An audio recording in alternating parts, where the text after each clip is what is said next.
안녕하세요. 사람들의 마음을 요리조리 잘 요리하는 발전소장입니다. 여러분, 사람을 말투 하나로 바꿀 수 있을까요? 바꾸기 힘든 것이 사람 마음이라는데, 하지만 그것은 어떤 관점에서 출발하느냐에 따라 달라질 수 있지 않나 싶습니다. 간단한 말투지만 여기에서 인격을 느낄 수 있습니다. 말투 때문에 상처를 입거나 오해를 일으키기도 합니다. 이런 이유에서 저는 말의 내용도 중요하지만 말투가 더 중요하다고 생각합니다. 그래서 말투 하나를 어떻게 쓰느냐에 따라 그 결과는 크게 달라질 수 있습니다. 상대방 마음을 바꾸는 것도 포함해서요. 그 이야기 지금 바로 시작합니다.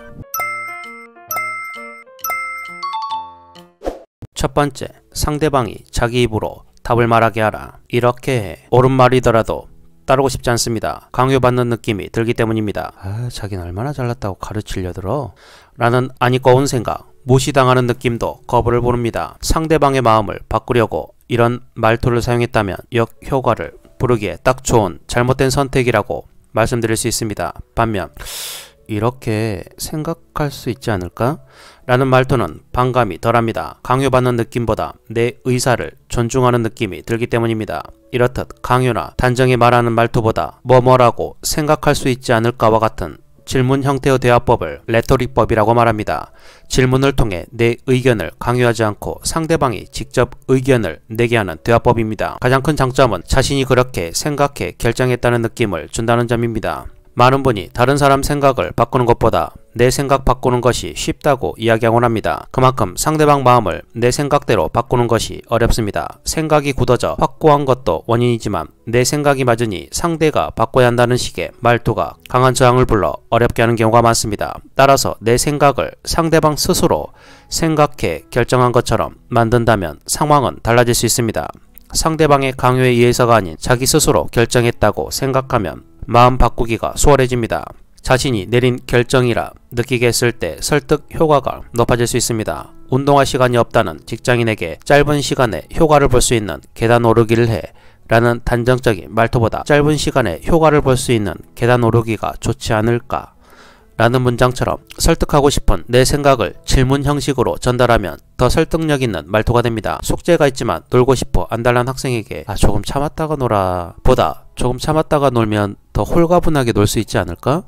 처럼 자기 주장을 강력하게 내세울 필요 없이 질문 형식으로 말하면 말투가 좀 더 부드러워지면서 상대방 의견을 존중하는 느낌을 주어 상대방의 마음을 바꿀 확률이 높아지게 됩니다. 그러나 레토릭법을 써도 마음을 바꾸지 않는 경우가 있습니다. 자신의 의견을 바꾸면 안 되는 정체성 문제라면 그럴 수 있습니다. 앞서 말씀드린 것처럼 의견이 확고하게 굳어진 상태면 마음이 바뀌지 않는 것은 자연스러운 현상입니다. 그런데 제 경험상 일상생활에서 일어날 수 있는 가벼운 상황에서 레토릭법이 상대방에게 불쾌감이나 강한 거절을 불러오는 경우를 경험했습니다. 말로는 질문 형식으로 정중하게 표현하지만 표정이 장난스럽거나 무례할 때 가르친다는 느낌을 줄 수 있어 주의가 필요합니다. 훈계하는 듯한 말투일 때는 잘난 척하며 타이른다는 느낌, 건방지다는 느낌을 줄 수 있다는 점도 조심하면 좋을 듯 싶습니다. 두 번째, 상대방의 성격은 내가 규정한다. 너희들은 깨끗한 아이들이구나. 담임 선생님의 이 말 한마디에 80% 이상의 아이들이 쓰레기를 보면 주워서 휴지통에 버리기 시작합니다. 반면 아무 말도 안 한 교실에는 쓰레기가 떨어져 있어도 줍는 아이는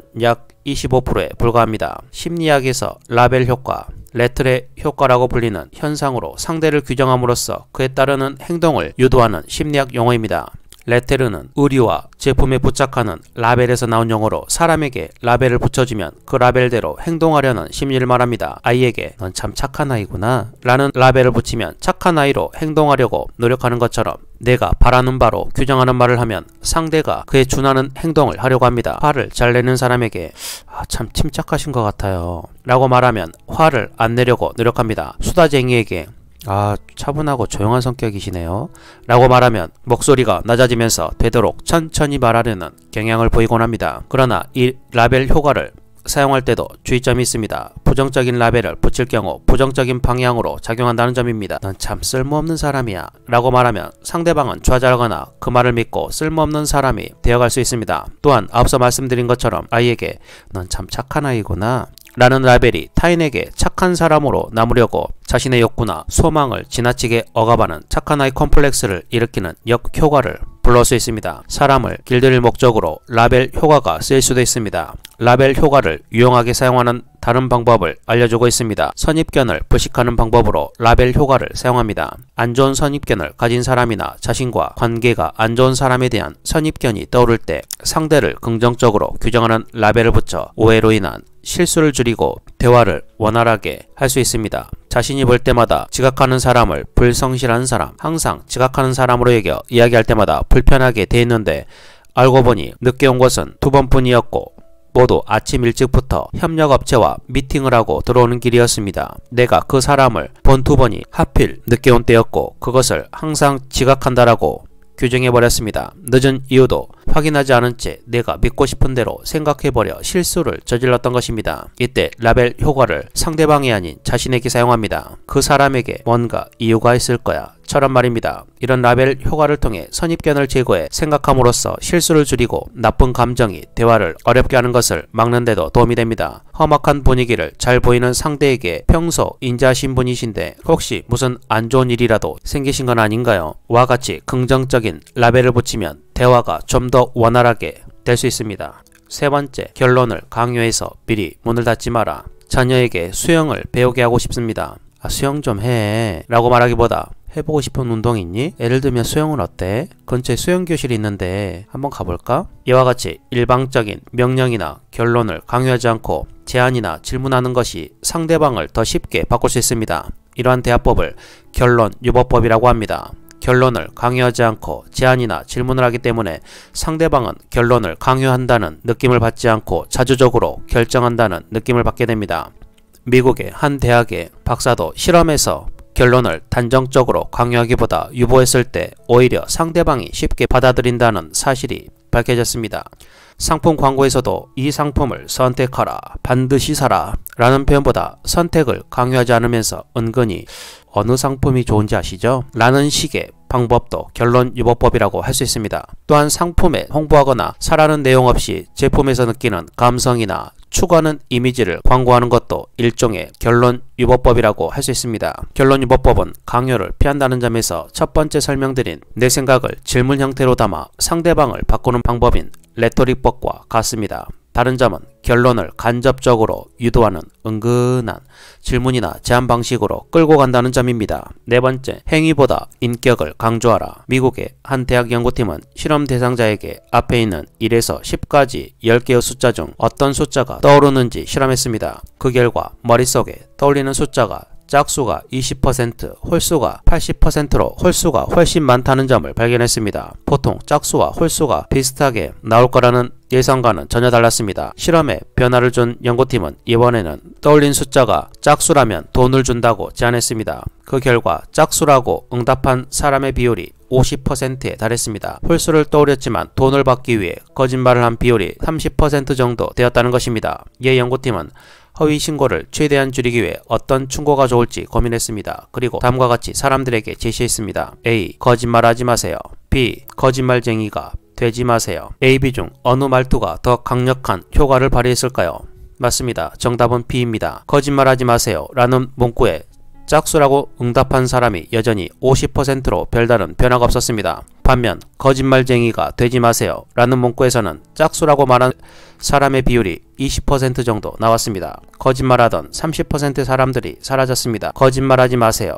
이처럼 행위만 언급하는 것보다 거짓말쟁이가 되지 마세요 처럼 인격 그 자체를 언급하는 것이 훨씬 강하게 마음에 와닿는다고 강조합니다. 연구팀은 이와 유사한 현상을 다른 분야에서도 관찰할 수 있다고 보고합니다. 투표율을 올리기 위해 세상을 바꾸기 위해 투표가 중요하다라는 표현보다 세상을 바꾸는 당당한 투표권자가 되자 이 말이 더 효과적이었다고 말합니다. 내 상황을 이해해주세요보다 나를 이해해주는 사람이 되어주세요 라는 말이 의도한 목적을 달성할 가능성이 더 높고 나와 결혼해주세요 보다 나의 평생 반려자가 되어주세요 라고 말하는 게 프로포즈에 성공할 가능성이 더 높아질 수 있다고 조언합니다. 제가 이걸 몰랐기 때문에 아직까지 혼자 살고 있는 것입니다. 아무튼 이 실험이 전달하는 교훈은 상대방의 마음을 보다 수월하게 바꾸려면 상대방 자신이 주인공이 되어 스스로 느끼도록 만드는 것이 핵심이라고 할 수 있습니다. 행위보다 인격이 더 울림을 주는 것도 바로 이런 이유에서 찾을 수 있습니다. 오늘은 이렇게 말투로 사람의 마음을 움직이는 방법에 대해서 알아보았습니다. 다시 한번 정리해 보겠습니다. 첫째, 상대방이 자기 입으로 답을 하게 말하라.